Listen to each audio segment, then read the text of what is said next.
Okay, so next up is mechanical energy, and it is more or less 20% of your in-exam paper. Now, we have already written about mechanical energy, and I must tell you guys that I am really impressed with the marks you got. We had very little time to prepare for that test, and you guys did really well. So now we have a second chance just to go and fasten those loose screws. Yeah, and then this time around, it can go even better. So the first thing about mechanical energy that you need to know is there's two ways that we can talk about mechanical energy. We can either talk about the law of mechanical energy, or we can talk about the attributes of mechanical energy, like what is it exactly. Okay, so on the screen right now, you will see the law of conservation of mechanical energy. I will put it on the next slide as well. So the law of conservation of mechanical energy states that mechanical energy can neither be created nor destroyed, only converted from one form of energy to another. And in other words, it means in a closed system, mechanical energy is conserved. So it is always best to learn both these things, but you will notice that I sort of repeat myself. So this first part tells me that the mechanical energy cannot be created or destroyed. So if I start with, let's say, 10 joules of mechanical energy, I will end with 10 joules of mechanical energy. Very much the same as our current and our charge, or our electrical energy of circuits. Another way of saying that, and it seems more sophisticated and fancy, is just to say that mechanical energy will be conserved in a closed system. So conserved means it cannot be created or destroyed. So if you start with 10 joules, you will end with 10 joules. Okay, so this is the law. So under mechanical energy, we have one law, just like in circuits, only one law, and this law is the law of conservation of mechanical energy. We'll get back to that in a second. All right, so this is the little summary we made, or I gave you just before the last assessment test, and it contains everything that you need to know. So let's just look at the level 1 things that you need to know. So the things that you need to remember. And those are our definitions. So we have a definition for gravitational potential energy. And that states the gravitational potential energy of an object is the energy it has because of its position in the Earth's gravitational field. So gravitational potential energy basically tells you it's as a result of the position in the Earth's gravitational field. And that's relative to a selected reference point. And that relative to the selected reference point, we will see in these two little men flying down. But we'll look at a sum in a second. Then we have kinetic energy. Kinetic energy is the energy possessed by an object as a result of its motion. And you will see here, I added two other words. So motion, speed, or velocity. So whenever a thing, an object is moving, it will have kinetic energy. Whether it's moving up or down or in circles, it will have kinetic energy. And we will see that in a second at the equations. Then we have mechanical energy. And mechanical energy is the sum of the gravitational potential energy and the kinetic energy of an object. So this is what mechanical energy is. But the law of conservation of mechanical energy says that in a closed system, it is conserved. So just make sure that you understand the difference between what is mechanical energy and the law that governs mechanical energy. Okay. And that's pretty much all that you need to know. So this is all level 1 stuff. This is stuff that you need to remember. And you have your flashcards with those. So just go and sit, write it out 5 times. I find muscle memory works the best for me. So I just write it out 5 times with my little picture. And then I am fine. And also with these level 1 type stuff is I do practice them in the days leading up to the exam, but then I quickly revise them like the morning before. I just quickly write them down so that I can just refresh my muscle memory. Now, if we look at the formulas that we are going to use, these are the 3 formulas. You will be getting this one and this one. So this first one you won't be getting, but this comes from the definition of mechanical energy. So that's something that you need to know. Okay. And then obviously the explanation of the symbols also won't be given to you, but for now you have them on your practice sheet. Okay. So EP is the gravitational potential energy. That's in joule. All energy will always be in joule. Then we have kinetic energy, which is EK, and then EM, which is the mechanical energy. We have little m, that's your mass in kilograms. We have h, that's your height in meters. And v is your velocity in meters per second. Okay, so just make sure about the units. Now, I want to show you two examples that you can write down sort of as a summary for yourself. The one will be someone riding on a roller coaster. And then the other one will be someone that jumps off a building. Now, the law of conservation of energy tells us that mechanical energy will be conserved throughout the movement. So if we look at the left-hand picture first, and I'm going to call these A, B, C, D, and E. If I take each one of these alphabet letters, the mechanical energy will be the same. So whether I'm standing at A, whether I'm standing at B, or at C, or at D, or at E, the mechanical energy will be the same. And you know now that the mechanical energy is the sum of the potential energy and the kinetic energy. So the potential energy and the kinetic energy, those numbers will change. Okay? But the mechanical energy, the total amount of energy, the maximum amount of energy, that will remain the same. So if we look at A, at number A, we will see that all the mechanical energy will exist in the form of potential energy, because this little guy here hasn't started moving. So because there's no movement, there will be no kinetic energy. Okay. So at number A, all the mechanical energy will exist in the form of potential energy. Okay. If we look at B and D, where the little guy will be on the ground, there we will see that all the mechanical energy exists solely, purely as kinetic energy. So it will only be movement because it won't be above the surface of the earth. Then the two alphabet letters that are left, C and E. C isn't quite as high as A, it's a little bit lower, and E also is lower than A and it's not quite on the ground. So at C and E, the mechanical energy will exist as partly potential energy because they're above the ground, and partly as kinetic energy. Okay, so I hope you can see that we are working with three numbers here. So we have your mechanical energy that remains constant throughout, and then we have potential energy and kinetic energy, which makes up the mechanical energy. Okay, it'll be more clear when we do the sums. Now, if we look at this little guy jumping off the roof with his umbrella, it doesn't matter which one of these alphabet letters I choose, the mechanical energy will be the same, because that is the law that governs mechanical energy. Mechanical energy remains constant throughout a closed system. So it doesn't matter which one of these alphabet letter positions I choose, the mechanical energy will be the same. Now, if we sort of zoom into that mechanical energy and we try to figure out exactly what that mechanical energy is made up of, we will see that at A, just before he jumps, all the mechanical energy will exist as potential energy because he won't be moving yet. It's that moment just before he jumps. So all the mechanical energy will exist as potential energy. And then as he moves down towards the earth, eventually when he gets down to the bottom, and then when we say the bottom, we don't mean when he's already on the earth, it's like the millisecond before he touches the earth. Then all the mechanical energy will exist as kinetic energy. Okay, so just before he hits the ground. So when we talk about just before he hits the ground, then we're basically saying my H value is already 0.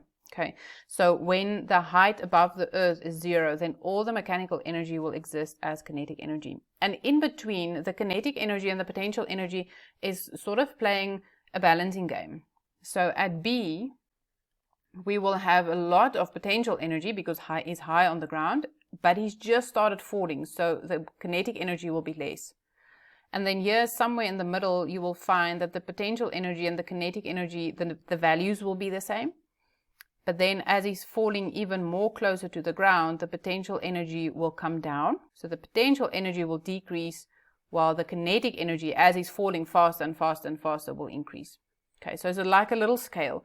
So mechanical energy can either be made up of equal amounts of kinetic energy and potential energy, or it can be made up of only kinetic energy and no potential energy, or it can be made up the other way, so that we have only potential energy and no kinetic energy. But the sum of the energies will always be the same. Okay, so this is a summary of everything that you need to know about mechanical energy. We are going to read through the question paper in the same way as we did with circuits. Although I'm going to make a small change, I'm going to read through the short questions just so that I can give my brain some chance to start figuring out what the answer is. And then with the long form questions, I'm going to read and then do, read and then do. Okay, and then you can compare the two methods, the circuits methods and this method, and see which one works better for you. Okay, so we are busy with our reading time now, and we are only allowed to pick up our highlighters at the very least. So let's just read. These ones are true or false. As an object is thrown vertically upwards, its gravitational potential energy decreases. Okay, so 1.1, I know we're not really thinking about it, but 1.1 is sort of the opposite of this little guy falling. Okay, so I'm just making a little note in the back of my head. Then we have kinetic energy is the energy possessed by an object as a result of its motion. Okay, so right off the bat, I know that is true, but I'll come back to that one. And then mechanical energy is the difference between the kinetic and potential energies of the object. The total mechanical energy of a given system is changeable. So changeable is the word that we're looking at there. A thrown baseball has kinetic energy. So a baseball that is moving has kinetic energy. And then potential energy is energy of motion. Okay, so if you know your theory really well, you should be able to sort of know the answer of at least half of these. But we're not worried about the answer yet. Remember, we are giving our brains a chance to just percolate on what it knows. Then we have give one word for. This is the energy of a moving object. Then we have the gravitational force that the Earth exerts on any object. That's a tricky one. We haven't actually discussed that one. Then we have the law. Now, with mechanical energy, we also only have one law.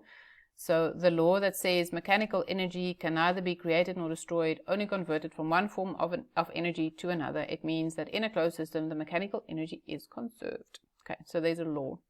And then the energy possessed by an object because of its position in the Earth's gravitational field. Okay.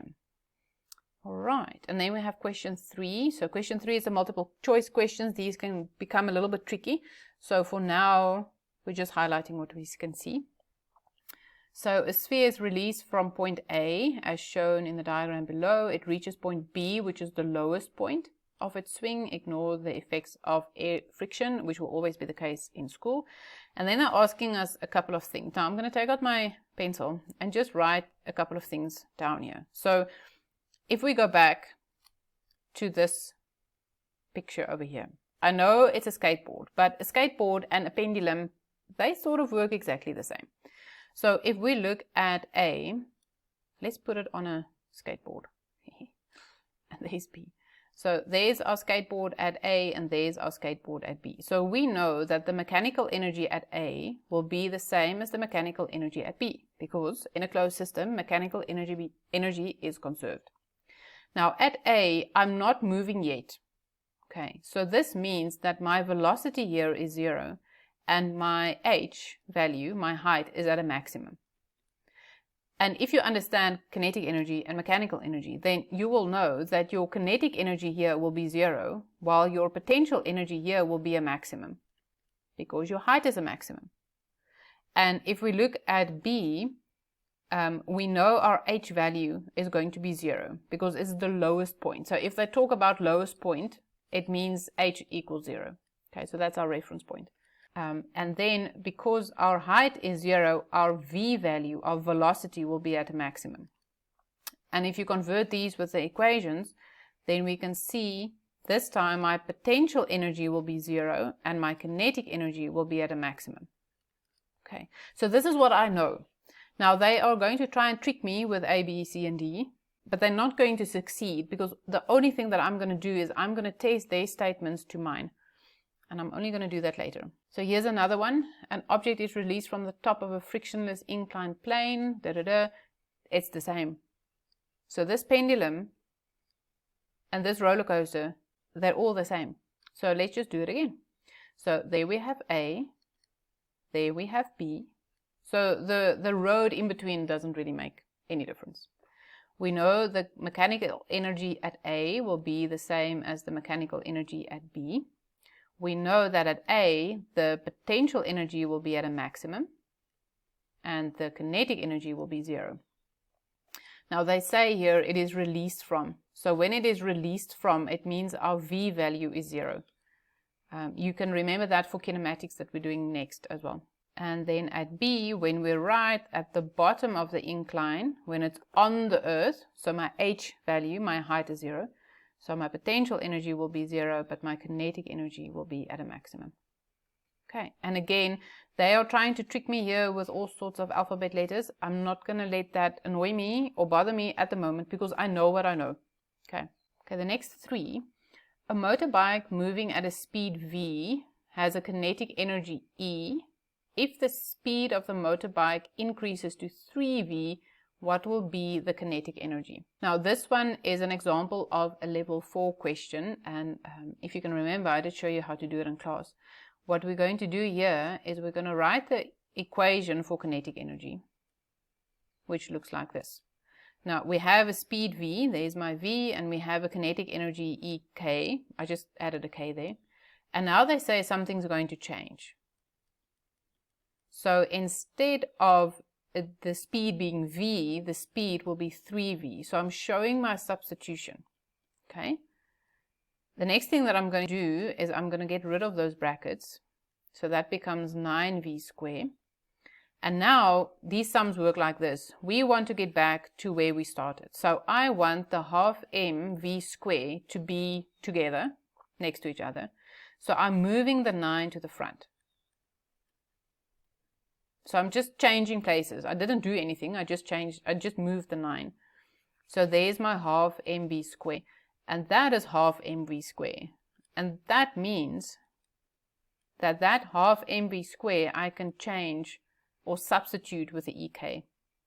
And that would be our initial kinetic energy. So this is my answer. I'll come and check later if my answer is actually in the ABC list. So now they say at 3.4, 2 metal objects having different masses. Now different masses is important because if you look at your formulas, both your potential energy and your kinetic energy is dependent on mass. So if there's a difference in mass, there will be a difference in energy. They are dropped from the same height. So M is different, H is the same. Ignore the effects of air resistance. When they are 0.8 meters above the ground, they will both have the same watt. Okay, so we're going to figure that one out, but we'll come back to that later. 3.5. Joseph is leaning on the railing of a tall building. His cell phone drops out of his hands and falls to the ground. Which of the following combinations of velocity and acceleration for the motion of the cell phone is correct? So they're asking what's going to happen to the velocity, the speed, and what will happen to the acceleration. An object with a mass m is dropped from a balcony and strikes the ground with kinetic energy E. Does that sound familiar? An object with a mass 2m is dropped from the same height and strikes the ground with a kinetic energy equal to what? So same story. So we start with the initial equation for kinetic energy. And now we're changing it to fit the second variation that they give us.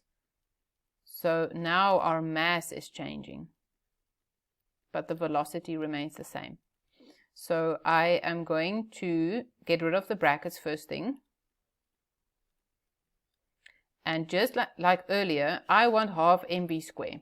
Okay, so this half and that mv squared, I want them to stand next to each other. So I'm moving my 2 to the front. And there's half mv squared, and then half mv squared I can substitute with my initial energy. Okay. 3.7, an object has that much kinetic energy and that much potential energy, and they're asking for the mechanical energy, and we know that the mechanical energy is the sum of the potential energy plus the kinetic energy. And then it's just a little sum that I'm going to come and do later. For the next one, consider the picture below in order to answer the next 2 questions. So this is my roller coaster. They asked, at which point will the potential energy be the greatest?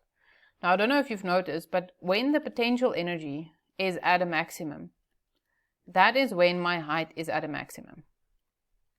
Okay.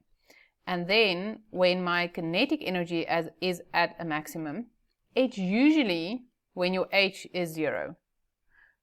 Or when your velocity is at a maximum. So this h equals 0, it's like most of the time. So for the potential energy, they just want to know where am I at the highest point, that would be D, and where will the kinetic energy be the greatest, so where's my height the least, and that will be B. Okay, and then we get to question 4. So I'm going to let question 1, 2, and 3 percolate for a little bit. We'll come back to them, and we're going to tackle the next couple of long form questions, and then we will go back to the short form ones. Now with question 4, I sort of already have a blueprint for what I'm going to do. That was in our summary when we made it earlier. So what I'm going to do is I'm going to map this that I already know onto what they're asking me. But let's just read it first. A skateboarder starting, okay, so that means his velocity is 0, at the top of a ramp, 4.5 meters above the ground, skates down the ramp as shown in the diagram below or above. The mass of the skateboarder and his board is 65, ignore the effects of friction. Okay, then they ask, define the term gravitational potential energy in words. Calculate the gravitational potential energy just before he skates down the ramp. State the principle of conservation of mechanical energy in words. That's just our law. Use the principle of conservation of mechanical energy to calculate the magnitude of the velocity of the skateboarder when he reaches the ground at point X. And then, will the skateboarder be able to reach point Y if he were to remain on his skateboard? Okay, so will the skateboarder be able to reach point Y? So basically what 4.5 is asking us, with the mechanical energy that he has over there, will that mechanical energy be enough to carry him all the way to Y? So let's just spitball a little bit and see what do we know, and then we can go back to answers. So I'm going to make this point A just so that I have a number to work with. So if we look at A, we know that the initial velocity here is 0, and we know the height there is 4.5. We also know that all the mechanical energy will be present in the form of potential energy, okay, because he hasn't started moving yet, so there's no kinetic energy. When he gets down here, our height will be 0, the velocity will be a maximum, and it will also mean that all my mechanical energy here will exist in the form of kinetic energy because he's on the ground, and because he's on the ground, I don't have potential energy. All right. And then we have Y. At Y, we know that the height is 6 meters. I'm not sure about the velocity, but if I just make it to get to Y, my velocity will be 0. Okay, so for the minimum amount of energy that I will need to get to Y, my velocity will be 0. And we know the mechanical energy here will be the same as at A and at X if he reaches that point. So this is something that we are going to have to test. Okay, so let's look at A. At A, we know we have potential energy, and the formula for that is mgh. The mass they told us is 65. G is your gravitational acceleration of the Earth. That is 9.8. And my height is 4.5. That gives me a value of 2866.5 joules. Okay, so with this value, because I know all my mechanical energy here consists of potential energy, it does consist of the kinetic energy, but my kinetic energy here is 0. So all my mechanical energy exists as potential energy, and that value is 2866.5. So over here at X, I can just say that my mechanical energy is 2866.5 joules, and if I know that my mechanical energy exists now solely of kinetic energy, because my potential energy is 0, I have a way of determining my kinetic energy, and if I have my kinetic energy, I will be able to determine the maximum value of my velocity. Right, and then at Y. At Y, we know that if the mechanical energy is conserved, as it should be, I should end up with a mechanical energy value of 2866.5 joules. But now we also have a way of determining the potential energy with mgh. My mass is 65 and my height is 6. That gives me a value of 3822 joules. Okay, so we will do the calculation and the reasoning just now in a second, but does it make sense that this skateboarder won't be able to reach that height? So to reach the height of y, I need at least 3,822 joules to reach that height. But in this whole system, I only started with 2,866.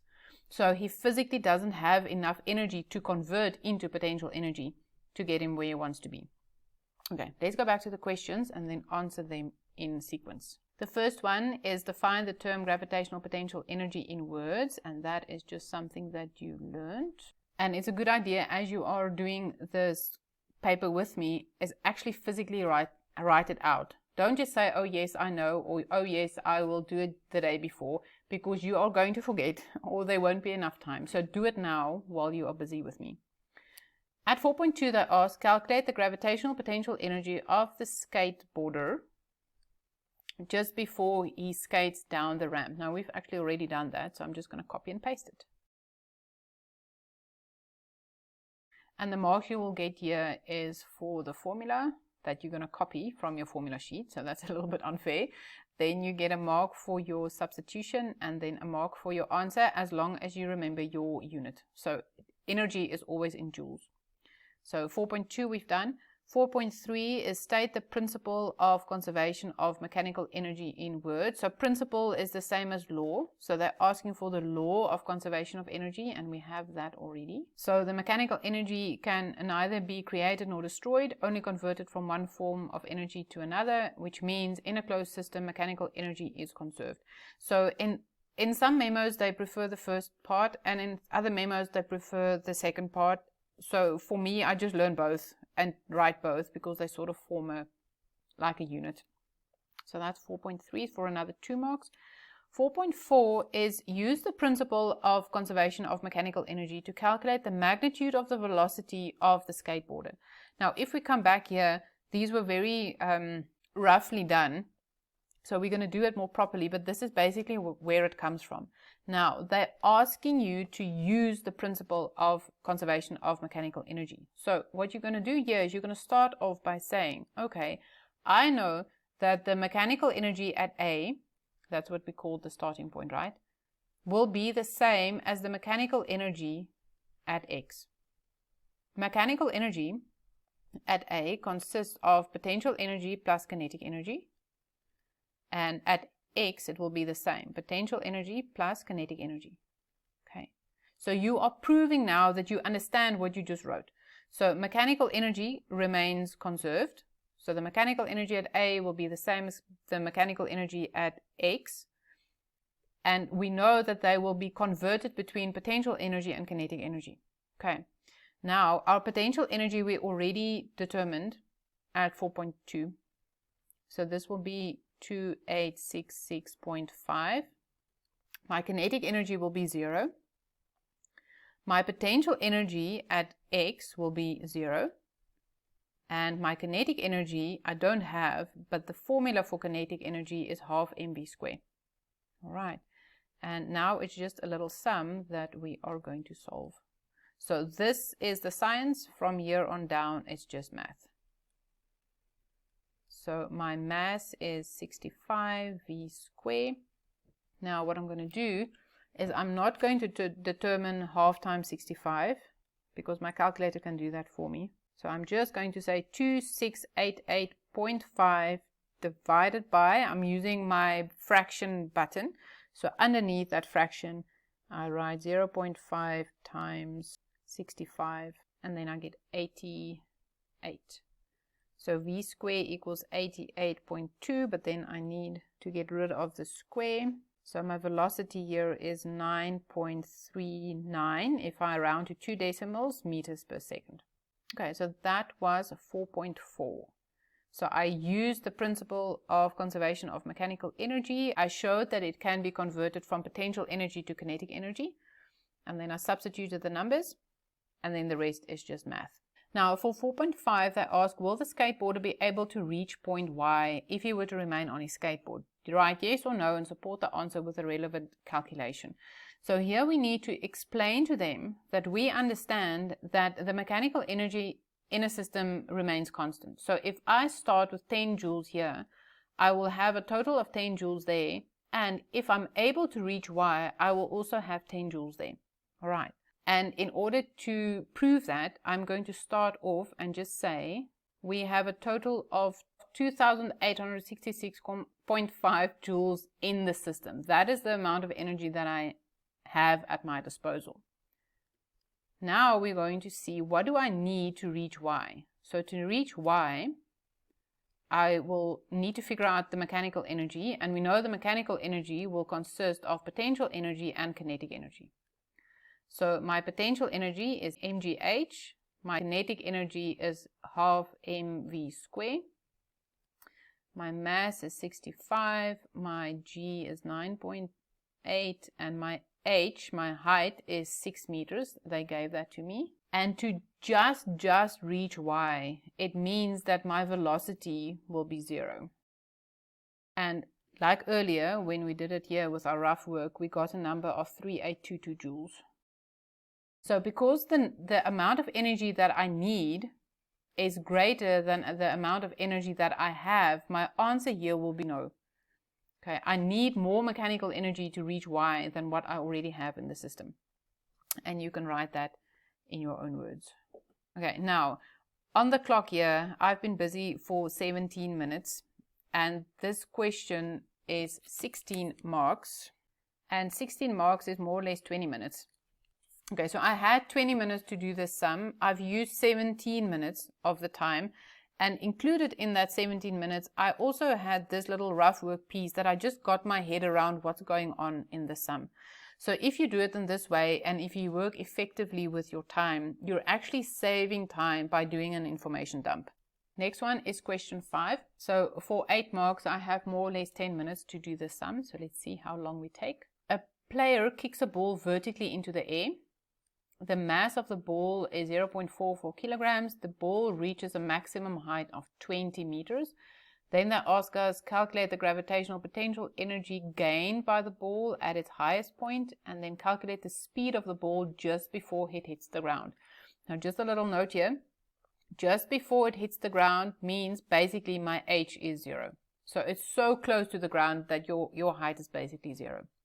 Now, before we tackle the sum, let's just do our rough work brainstorming thing. So we have a ball that starts there at the bottom. There's our ground, that's our reference point, and then it will be kicked up to the highest point. Then it will eventually come back down to the lowest point.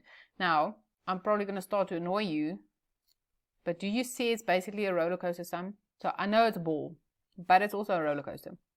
So let's just name our points of interest here, so A, B, and C. So we know the mechanical energy at A will be the same as the mechanical energy at B, and that will be the same as at C. Now with A, because it's on the ground, my potential energy will be 0, but my kinetic energy as I hit the ball will be at a maximum.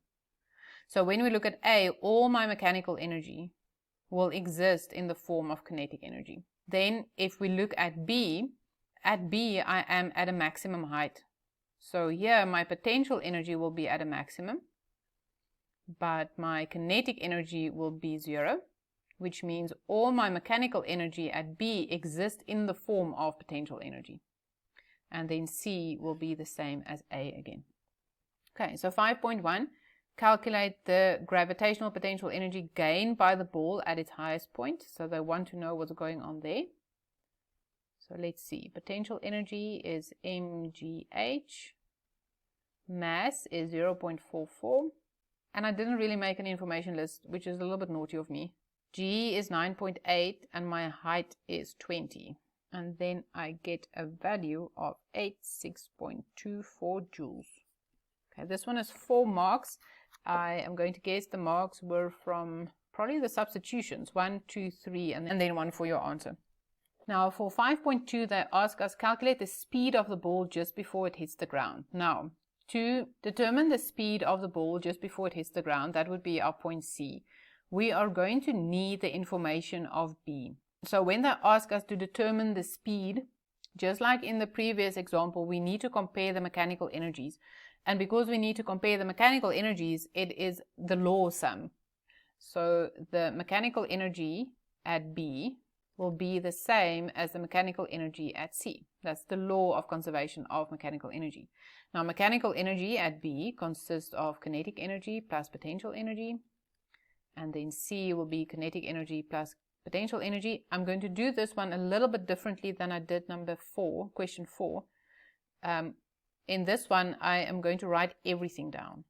So I know we already determined this value. So I know that comes from 5.1, but I'm sort of pretending I don't remember that I did that. What I like about the sums, they are always the same. The sequence of the formulas, they're all the same. And when I get to the substitution part, I'm really relaxed because I've written this 100 times. So that's 1.44. The velocity here will be 0 because I'm there at a maximum height. Okay, MGH, I know I've already done that, but I'm just going to put that in again.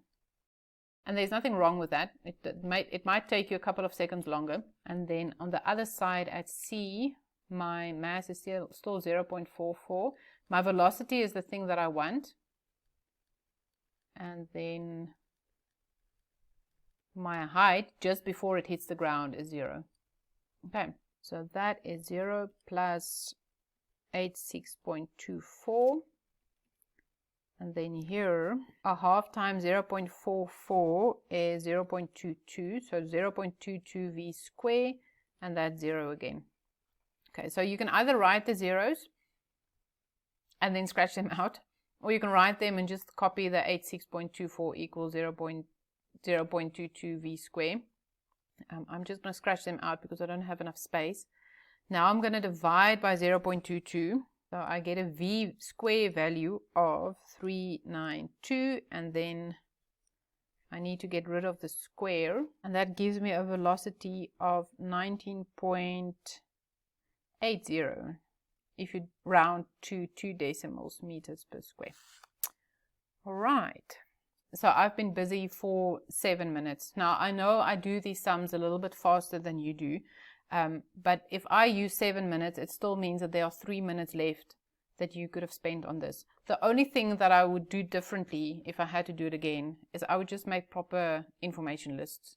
But I think the fact that I'm doing it on a screen and not on a paper is messing with my process. I will try to do better.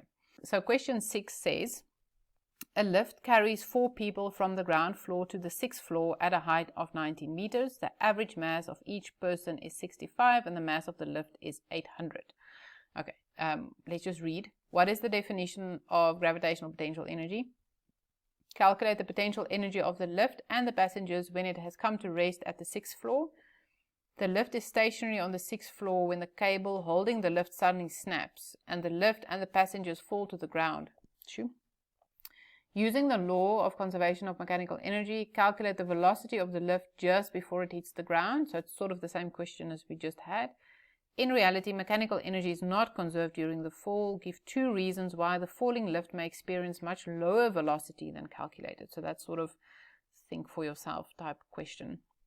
Okay, so let's just organize the information. So we have 4 people and they have an average mass of 65. So between those 2 numbers, we will get the total weight mass of the people. And then we also have the fact that the lift is 800 kilograms on its own.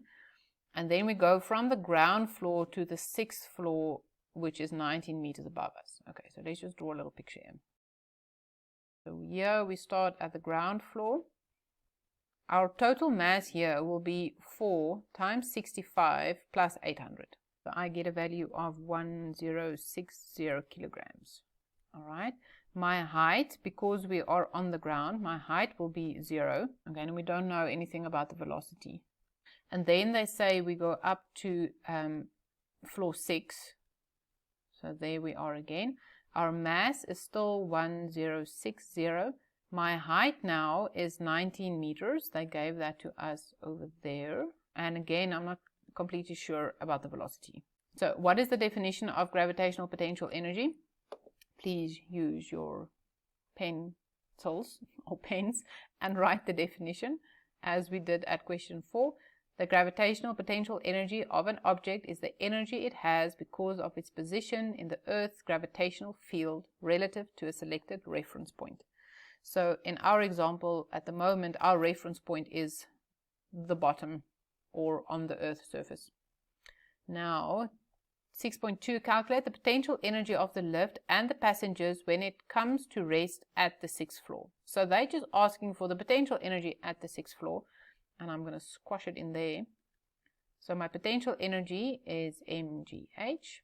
That is 1060 times 9.8, and my height is 19, and then I just put it into my calculator. Okay, and then I get a number of 197372 joules. Okay, so 6.1 we've done, 6.2 we've done. Okay, now we are calling on the law of conservation of energy, because now this lift is going to fall down in exactly the same way as our ball just fell down. So if you do enough of these questions, and it's pretty much the same in any module or section of physics or chemistry, you will find the same thing. The underlying detail will be the same, but the fluff will change. So this person decided to use a lift, the previous person decided to use a ball, but the concept is still the same. The lift is stationary on the 6th floor when the cable holding everybody up snaps, and now they say use the law of conservation of energy to calculate the velocity of the lift just before it hits the ground. So they give us a little bit of extra information here. They say we start with a velocity of 0. So the lift is stationary at floor 6 and then it falls down. They ask us, they tell us to use the law of conservation of energy, so we need to do this whole thing again. And because I have the power of technology at my disposal, I just copy and paste it. But in principle, you're going to do exactly the same. You're just going to use your hand instead of a mouse and keyboard. So the mechanical energy, let's just change the subscripts there. The mechanical energy at floor 6 will be the same as the mechanical energy at floor 0 on the floor. Mechanical energy consists of kinetic energy and potential energy, same at ground level. Kinetic energy, we have formulas. Now this one, I'm going to do like this. So we haven't actually determined the kinetic energy at floor 6. So that will be 1060 times 0 squared, because they told us the velocity is 0. And instead of doing the substitution for my potential energy, I'm just going to write the answer that we already have. On ground level, my kinetic energy will be a half times 1060, and I don't know the velocity. And then my height just before we hit the ground is 0. Okay, so we have 0 plus 197372 equals half times 1060 is 530 v square, and then we have 0 again. So 197372 equals 530 v square. Now I'm dividing the 530 to the other side. So in my calculator, I say 197372 divided by 530. So I get a value, v square is 372.4. And if I do the square root thing, I get v equals 19.30. So it's 19.29766, but I need to round to 2 decimals. So the 7 makes the 9 become a 10, which makes the 2 become a 3. So 19.30 meters per second. All right. And then I am notorious for forgetting my units, because I'm so focused on doing the math that I forget about the units. So because I know that's my Achilles heel, when I'm done with my physics paper or my chemistry paper, the last thing I do is I page through and just make sure that I have all my units. The other thing that it does for me, it takes the burden of responsibility of remembering my units off my shoulder until the very last second or minute of the paper. Okay, so that was 6.3. all done for 3 marks. 3 marks feels a little bit too little for the amount of work we did, but we can definitely do it in 3.5 minutes, so that's not a problem. And then at 6.4, in reality, mechanical energy is not conserved during the fall. Give 2 reasons why the falling lift may experience a much lower velocity than calculated. Okay, so this velocity that we just calculated, the 19.3 meters per second, is basically when the lift free falls. But we know the lift isn't going to free fall because there is lots of contact with the sides of the lift, and air resistance is also playing a role. So air resistance that we are always leaving out in school sums, that actually does play a role. And then there will be friction to the sides of the walls. Okay, question 7. We have 3 more to go. A steel ball of mass 5 kilograms is rolling over a frictionless surface as shown. When the ball reaches point A, it has a mechanical energy of 250 joules. State the principle of conservation of mechanical energy in words. Use your knowledge of the principle. So now they're telling us they want this sum. Write down the kinetic energy at B, and then calculate the speed at C, and then determine whether the mechanical energy acquired by the ball at point A will be enough to carry the ball over to point D. So this question 7 is pretty much the same as the question that we did here. That was question 4. So if you feel confident in this work, then it's maybe a good idea to just pause the video, do it on your own, and then come back and check your answer against mine. So for 7.1, it's the principle of conservation of mechanical energy. Mechanical energy can neither be created nor destroyed, only converted from one form of energy to another, which means that in a closed system, mechanical energy is conserved. Now, when we get to chemistry later, there's another law that is going to be pretty much exactly the same words. It's just not going to be mechanical energy. So whenever there's a law of conservation of something, these will be the words that you're going to use. At 7.2, they ask us to write down the kinetic energy. Now, before I'm going to answer that, I actually just want to go look at the information that we do have.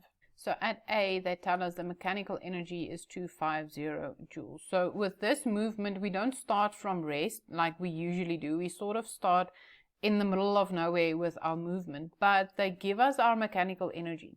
So we know that the mechanical energy at A will be the same as B, will be the same as C, and will be the same as D. So at A, I don't have any other information. I don't know what the height is. I don't know what the velocity is, which means I don't know what the potential energy is, and I also don't know what the kinetic energy is. But it's not freaking me out because I'm just making my information list at the moment. At B, again, I know my mechanical energy is 250. My height in this instant will be 0 because I'm on my reference line. That's that little dotted line we have. And then my velocity, I don't know about my velocity. My potential energy will be 0 because my height is 0, but I can determine that with my formula. And then I also don't know what my kinetic energy is. All right, then at number C, or point C, again, my mechanical energy is 250. My height is 5 meters. I don't know about the velocity. EP I will be able to determine with a little sum, and then EK not yet. And then we have D, which is sort of the odd one out. We don't know if we'll be able to reach, but we know the height is 7 meters. And we have 250 joules to our disposal. So whether that will be the value at D, I don't know. And then our velocity here will be 0. So we'll be able to determine our potential energy and our kinetic energy, and therefore my mechanical energy, the true value of the mechanical energy. Okay, so let's go back to the sums. The first one is they ask, write down the kinetic energy of the steel ball at B. All right, now for this one, because they are calling on the principle of conservation of energy, I'm going to start with that. So the mechanical energy at A will be the same as the mechanical energy at B. And the mechanical energy consists of potential energy plus kinetic energy. Now my potential energy and my kinetic energy at number A, what I'm actually going to do is I'm not going to write that because I don't have my potential energy and kinetic energy separate from each other. I only know what my mechanical energy is, and that is 250. Okay, so my mechanical energy at A equals the mechanical energy at B. The total mechanical energy at A is 250, and at B it will consist of potential energy and kinetic energy. But because of this little summary I made, I know my height will be 0. which means my potential energy will be 0. So my potential energy is 0 because I'm on the ground, which means my kinetic energy here equals 250. And that's something that I might actually just come back and add here. So at A, my mechanical energy consists of potential energy plus kinetic energy. But at B, all my mechanical energy will exist as kinetic energy because we're on the ground. And then at C again, it will consist of potential energy plus kinetic energy. And then D, I don't know yet. Okay, so that was 7.2.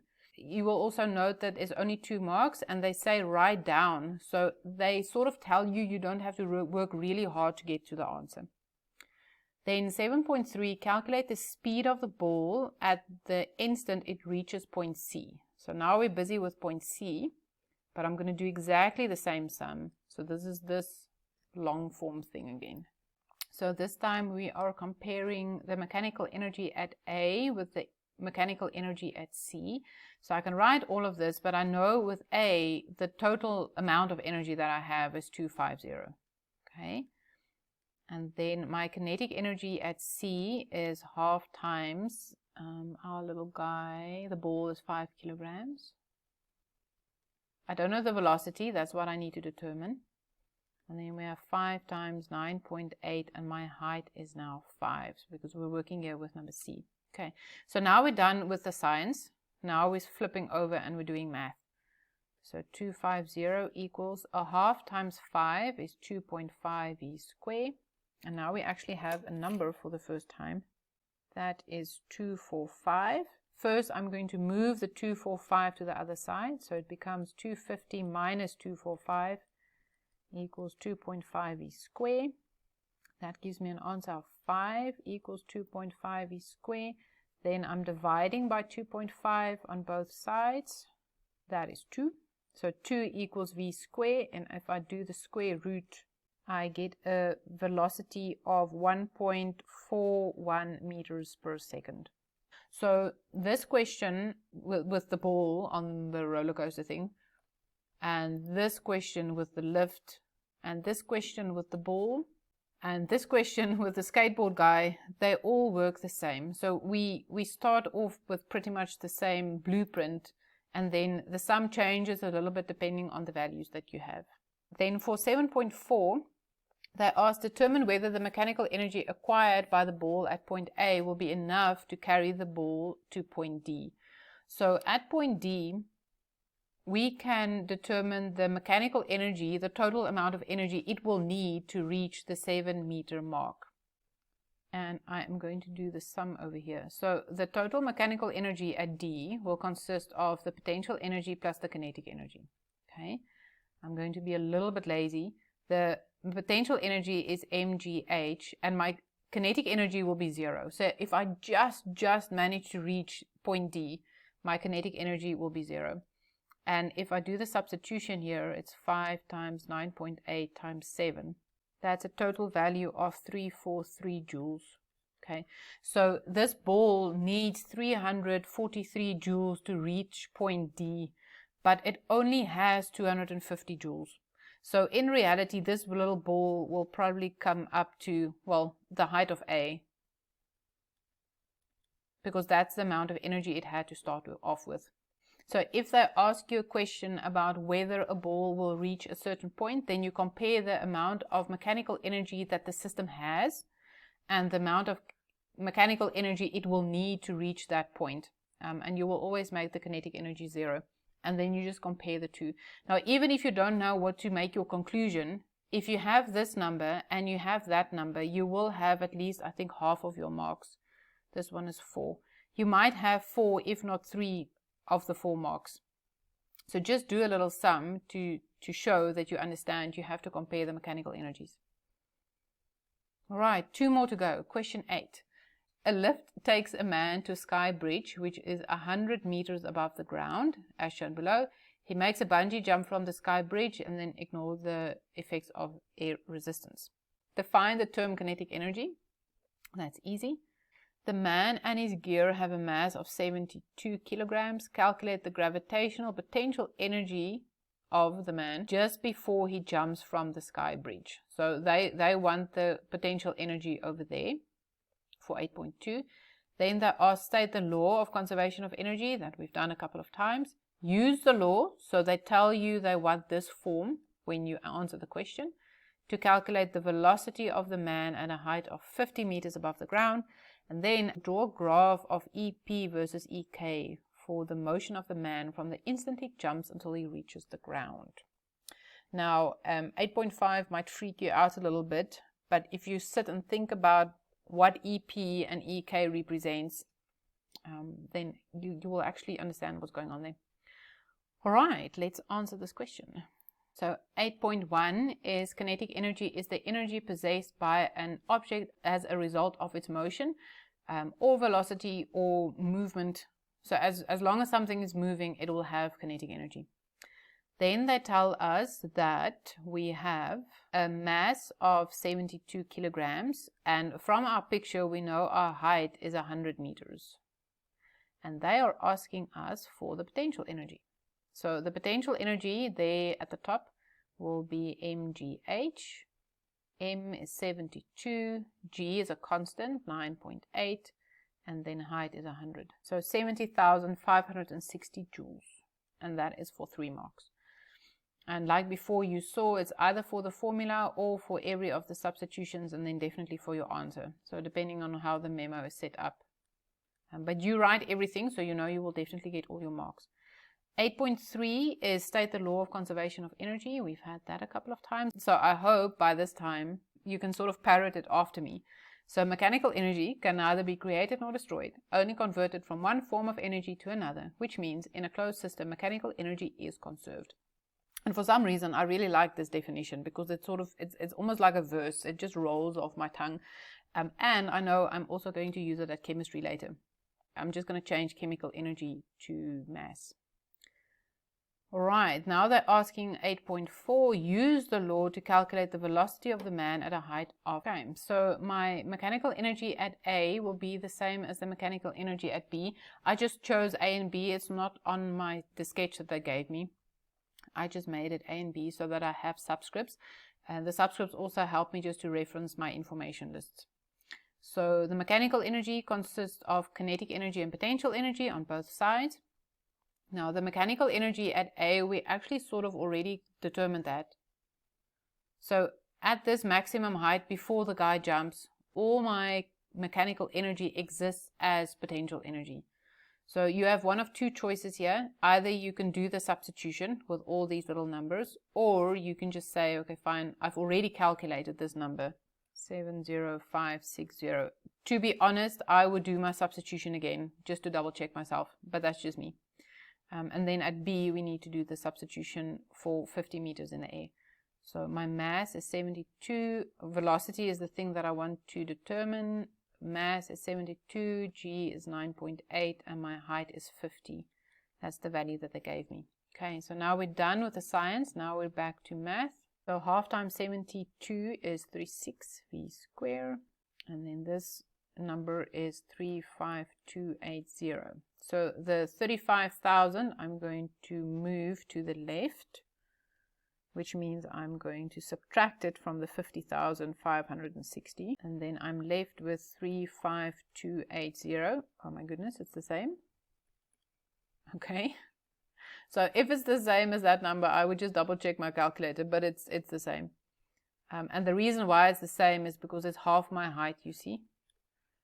And we have V squared there, so I'm going to take the 35,280 and divide it by 36. So V squared equals 980, and then I need the square root. So my velocity is 31.30 meters per second. Okay, so same story. This one, again, it's a nice sum to show you that sometimes you will only be asked to determine like either the mechanical energy or the kinetic energy. So then it's sort of like an isolated piece of the story. But when we take the whole movement into consideration, then we use the law of conservation of energy, or the principle. And usually they actually tell you to do that. So if they ask use the law or use the principle, then you know you have to do this long form thing. And even if you just write the top part and maybe show your substitution, you will have most of your marks already. Okay, so that was 8.4. 8.5, they asked draw a graph of EP versus EK. For that, I just need a new slide. Okay, so this is just a little summary of what's happening there. And it will remind you of the summary we made when we started this whole video. So they're asking for a graph of EP versus EK, which means EP will be on your y-axis and EK will be on your x-axis. So we know that EP depends on my height, and we know that EK, my kinetic energy, depends on my velocity. All right. And also in our summary, we said when we start this whole movement, all my mechanical energy will be potential energy. And when I get to the bottom, all my mechanical energy will be kinetic energy. That means that here at the bottom, my potential energy will be 0. And right at the top, my initial kinetic energy will be 0. Okay, so taking all these pieces of information all together, let's just look at the potential energy. So when we start this motion at second 0, I have a maximum amount of potential energy.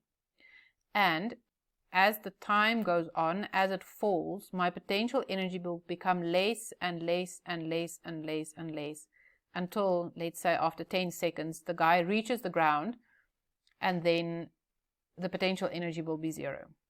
So if we compare potential energy with time, our graph will look like this. If we do the same for the kinetic energy, we will see that the kinetic energy starts off at 0, there at the top, and then it will increase in number until it reaches a maximum kinetic energy here at the bottom of the movement. So this is potential energy to time and kinetic energy to time. But now they want us to sketch potential energy to kinetic energy. Now, I don't know if you would be able to get to this answer on your own, but let's just see if it makes sense.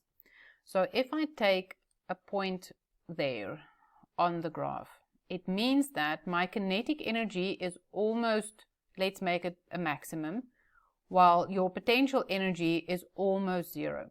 So if your kinetic energy is a maximum and your potential energy is almost 0, we would fall, let's say, there in the movement. Then a little bit later, we will be there where your kinetic energy will be less, but your potential energy will be more, meaning we're a little bit higher up, but moving slower. And then we can have one over there. Again, we're moving a little bit slower than previously, but we have more potential energy. More potential energy means we're higher up in our movement. So that will be pretty much there. And then we can do one more where we're close to 0. So the kinetic energy is close to 0 and my potential energy is close to a maximum, which will be about there.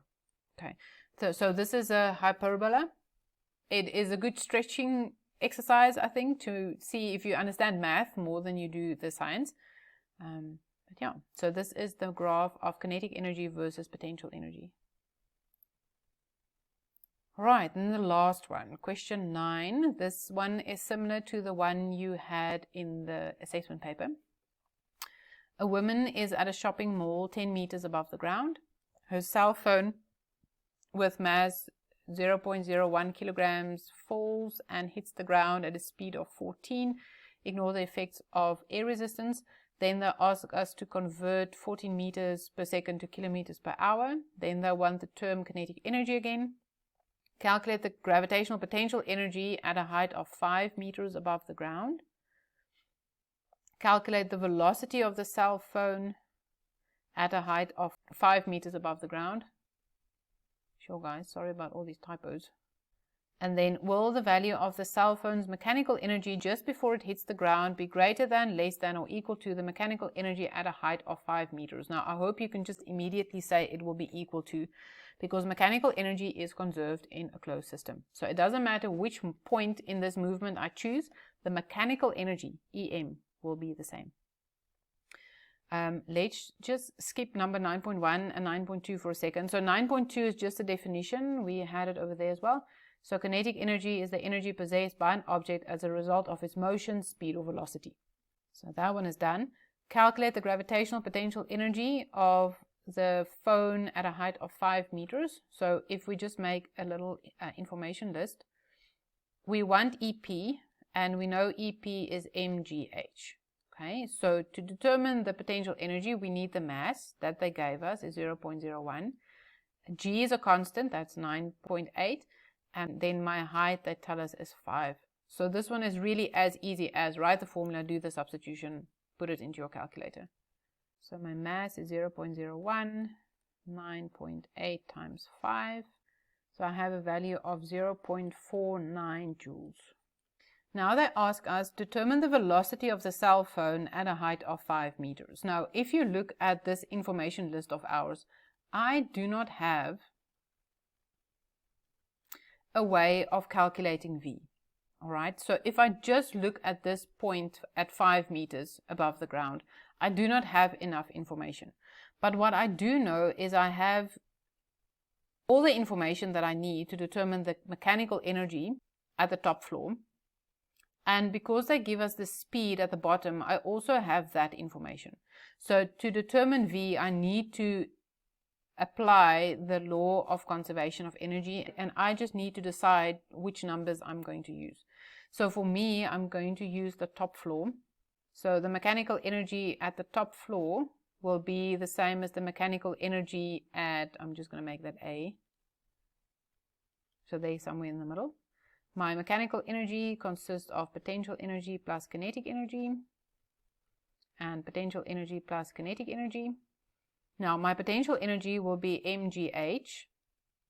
I have the height, so I can determine that. My kinetic energy will be 0 because she drops it. So if she drops it, it means the initial velocity is 0. Now, my potential energy at 5 meters above the ground, I already have. That's at 0.49. And then the kinetic energy, we have a formula for that, which will help me to get to the V. So there are my information lists. So this is the information at the top of the shopping mall, and this is at 5 meters above the ground. And now I'm just showing my substitution. So my M is 0.01 times 9.8 times 10 plus 0. You can actually just throw the 0 away. And then on the other side, I have half times 0.01 times V squared. Okay, and now we're down to math again. So this is 0.98 and 0.005 V squared. So this one is going to work the same as this one, where our values will be the same. So there I had the 70,560 and the 35,280. They were half of each other, or double, because of our heights there. So if you say 0.98 minus 0.49 and you get 0.49 again, the first time we were a little bit confused, but now it should make sense because our height is half of the initial height. Okay, so now I'm going to say in my calculator, I've got the 0.49. I'm dividing by 0.005. That gives me 98 equals V squared, and then I'm doing the square root of that. So the number here is 9.899, but we need to round to the second decimals, so it becomes 9.90 meters per second. Okay, so that was 9.4. 9.5, you're just going to say it's equal, and then you will parrot the law of conservation of mechanical energy. So in terms of difference and sums, with all the others, that first asked, state the law of conservation of energy, and then you used it. With this last one, you had to use the law of conservation of energy and then state it. So the sequence is a little bit different, but the idea is the same. Okay, now for the last one, 9.1 that I skipped earlier, is to convert 14 meters per second to kilometers per hour. I'm going to show you the long way again, and then I'll show the short way. So we want to take the meters to kilometers. So what we do now is we're going to say in 1,000 meters, when I have 1,000 meters, I also have 1 kilometer.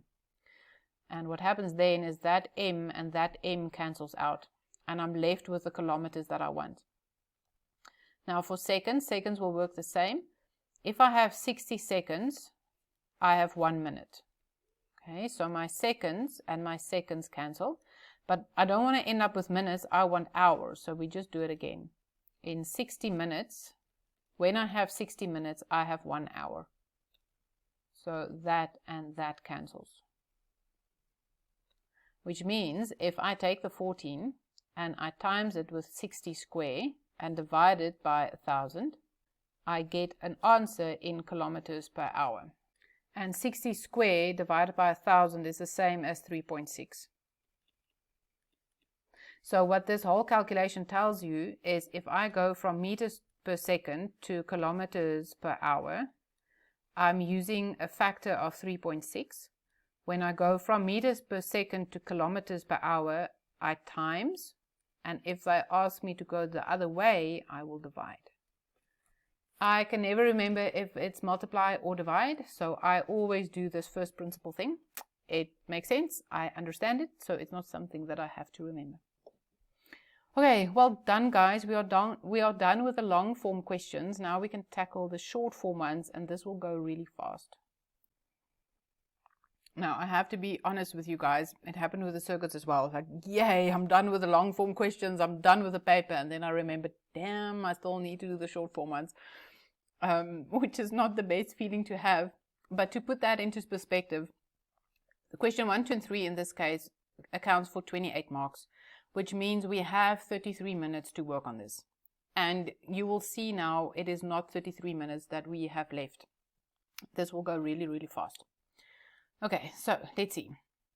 What I'm going to do here is I'm going to go with my gut reactions, the ones that I really know what the answer is, and then I'll come back to the ones I'm not sure of. So an object is thrown vertically upwards, its gravitational potential energy decreases. I have to think about that one, so we'll come back to this one.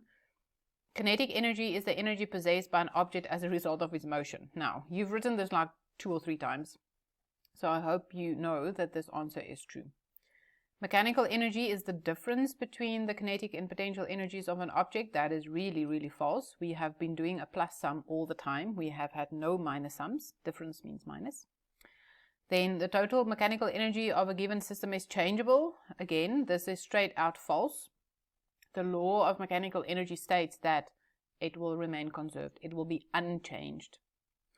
Okay, then we have a ball thrown up as a kinetic energy. So a thrown ball implies motion, and if there's motion, there's kinetic energy. So that's definitely true.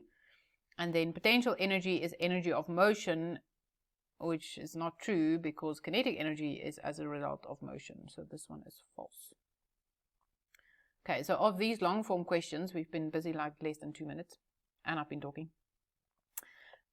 It's just number 1.1 that I need to figure out. And let's do it. And actually, we don't have to do it. We did it. That's the fun thing about short form questions. So they want to know what happens to the gravitational energy when I throw it upwards. Now my notes weren't very clear here, but at question 5 we had a ball that we threw up, okay, into the air. So at number A we had the potential energy was 0, but the kinetic energy was a maximum. And then we went all the way up, and then we found that the potential energy was a maximum. So we started with 0, and we went up to some kind of a maximum number, which implies an increase, right? If you go from 0 to maximum, it's an increase of potential energy when I throw it up. So let's just read it again. An object is thrown up, which means the gravitational potential energy will increase. So this is false. So I didn't have to think really hard about it because we did it in the long form questions. And that is the sweet spot about short form questions. Mostly when you have a short form question, it'll have a long form friend. So if you can do the long form first, then the short form is really, really easy. Okay, so that was true and false. Let's do one word for the energy of a moving object. So that's kinetic energy. the gravitational force that the Earth exerts on an object. So this is a little bit more grade 11 work. This is what we call weight. So when we come to kinematics next, remember we had those two spheres. We had vectors and we had scalars. So in our scalar box, we can put our kilograms, that's our mass. And that doesn't have direction. But you can take the kilograms and turn it into newtons. That is your weight. And here you have a direction, which will be downwards, because it's the Earth putting you down. So that's not really something that you have to worry about now. So that one we did, that one we did. The law that says mechanical energy can either be nor destroyed, only converted from one form of energy to another, which means in a closed system, the mechanical energy is conserved. So it is called the conservation of mechanical energy. And then the last one, 2.4, the energy possessed by an object because of its position in the Earth's gravitational field. Okay, so we pretty much covered everything that you need to know or remember. So this is gravitational potential energy. Yeah, and we're done. Okay, so question 1 and question 2 together with 10 marks, which means I had 12 minutes to work on them, and I've only been busy for 5. All right, so the last 18 marks of this paper is the multiple choice. I have to work a little bit harder here, but I already did my notes, so hopefully together with my notes and the long form questions, it should go relatively quickly. So they say we have this ball, it starts at A and it ends at B. We know the velocity at A is 0 because it's released. So released implies the velocity is 0. We have a maximum height, and because of those two values, we know something about the kinetic energy and the potential energy. And then the same at B. We know it's at a height of 0, which means our velocity will be a maximum, and because of those two, we know something about the potential energy and the kinetic energy. All right. Now we're going to test what they tell us to that what we know. Okay, so let's see. The kinetic energy at A is equal to the mechanical energy at A. So the mechanical energy, we've got that, equals the kinetic energy. So if we look at these two values, kinetic energy is 0 and the potential energy is at a maximum. So at A, my mechanical energy will consist solely of potential energy. Okay, and while I'm at it, the mechanical energy at B will consist solely of kinetic energy. So the kinetic energy at A is equal to the mechanical energy of A. That is false if I look at that part of my summary. So it's not A. The gravitational potential energy at A, that will be that, is equal to the kinetic energy at B. Whoosh. The gravitational potential energy at A, which is a maximum, will be equal to the kinetic energy at B, which will also be a maximum. Okay, so that seems like it's going to work. The sum of the kinetic energy and gravitational potential energy at A is equal to the sum of the kinetic energy and gravitational potential energy at B. So this is the law of conservation of energy. So that's definitely correct. And then the kinetic energy at A, which is that thing there, is equal to the gravitational energy at B, which is this one. Okay.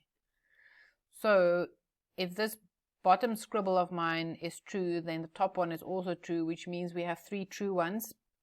So it won't be D and it won't be B, but it will be C. This one was a tricky one. I would have left that one till last. This one is sort of the same idea. Now here you will see they have EP plus EK, and that's your. So if you read it like this, and they actually say it there, which statements regarding the total mechanical energy of the object is correct, and they compare the mechanical energy at A and the mechanical energy at B, and we know that they are the same. All right, so we're looking for an equal sign, which means that is the only answer, C. No smaller than, larger than, or with a minus. It just equals. And just sort of for reference for the kinematics that we're going to do next, when there's a minus, it implies direction. And energy doesn't have direction. Energy is a scalar. Okay, now 3.3, I actually did the whole thing when we did the reading work. The answer is D, 9E. So you start with the original formula, then you change it the way that they tell you to change it, and then you like rearrange the letters and the numbers so that you can get half mv square again. Okay, then 3.4, this one was with the different masses but the same heights. And then they're asking what will be the same. So let's look at the acceleration. The acceleration, the only acceleration here will be the acceleration of the Earth, which will be 9.8. So I tend to agree that A will be the same. Weight is a little bit grade 11 work. Weight we determine with this formula. So F is weight equals mass times acceleration. So if the masses differ, then the weight will differ also. So it won't be weight. Kinetic energy, if we look at the formula for kinetic energy, it's half mv square. So because your kinetic energy is dependent on the mass and the masses are different, the kinetic energy can't be the same. All right. And then D, same reason. That is my formula. My formula tells me that my potential energy is dependent on my mass. And because the masses differ, the potential energies will differ as well. So the only answer here that works is A. Okay. All right, next one. Sort of in the same idea. Joseph is leaning on the railing of a tall building and then his cell phone drops and they want to know what's going to happen with the velocity and the acceleration. Now, with number 3.4, we already learned something, that a falling object will always have a constant acceleration. That is that 9.8, and that's because of the Earth. So the Earth is always constantly pulling us down at a rate of 9.8 meters per second square. So it means A and B I can ignore because there they say the acceleration increase. So that's not true and that's not true. So we know that the acceleration remains constant. Now we need to figure out what happens to the cell phone's velocity. So it either increases or it remains constant. Now, if you have acceleration, then by definition, your velocity will increase. So the answer is C. Okay, so if you have acceleration, then it means your velocity will increase. 3.6, again, it was the same story as earlier at 3.3. So the answer here is D again. Okay, we have 3 more to go and then we're done. 3.7 is an object has that much kinetic energy and that much potential energy. What is the mechanical energy? I wrote the little formula down there. So it's really just like a plus sum. I would encourage you to actually do it on the paper and not just in your head or on your calculator. Because for some reason, the easier the sums are, the easier it is to make silly mistakes. Oh, and I even don't have an ABC here. Okay, but it's D. There's that question there. And then the last one is the potential energy, kinetic energy thing again. So the point with the maximum amount of potential energy will be D. And then at which point will the kinetic energy be the greatest? That will be when it's closest to the ground. So that is B. All right, so we've been busy for 13 minutes and we had 33 minutes. So by doing it this way, I saved 20 minutes that I could have used or probably did use at the long form questions.